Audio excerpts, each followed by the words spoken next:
फार्मासिस्टों की बहुत लंबे समय से मांगे हैं और उन मांगों के लिए हम यहाँ पे पूरे मध्य प्रदेश से एमपी फार्मासिस्ट एसोसिएशन के बैनर तले एकत्रित हुए, जिसमें पूरे प्रदेश के फार्मासिस्ट हैं जो फार्मा सेक्टर में, प्राइवेट सेक्टर में काम करते हैं, टीचिंग सेक्टर में काम करते हैं, गवर्नमेंट फार्मासिस्ट हैं, स्टूडेंट हैं और जिनकी फार्मेसी है, खुद की मेडिकल स्टोर है, ऐसे सभी लोग यहाँ पे एकत्रित हुए हैं।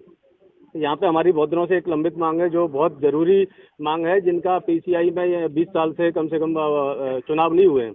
तो चुनाव को करवाने के लिए हम लोग मांग उठा रहे हैं, कम से कम चुनाव होने चाहिए। यहाँ पे इतना भ्रष्टाचार है कि रजिस्ट्रेशन करवाने के लिए प्रदेश से जगह जगह से लोग आते हैं तो उनको 3-3 महीने का वेटिंग दे रहे हैं और उनका समय पे जब रजिस्ट्रेशन नहीं होता है या रिन्यूअल नहीं होता है तो भटकते रहते हैं। अगर एक आदमी 1-2 बार भी बाहर चला गया और वापस आया तो उसके 2-4 हज़ार रुपये खर्च हो जाते हैं। उसके बाद जबरदस्ती फिर उनको घूस देनी पड़ती है, घूस अलग अलग तरीक़ों से ली जाती है।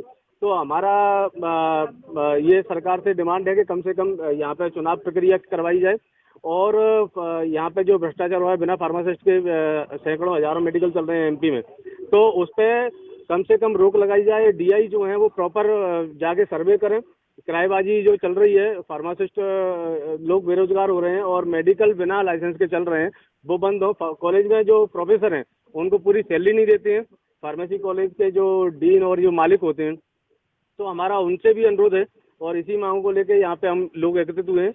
10,000 फार्मासिस्ट कम से कम यहाँ पे जो गवर्नमेंट का वो है वहाँ रिक्वायरमेंट है, लेकिन अभी तक फार्मासिस्टों की वैकेंसी नहीं निकाल रहे।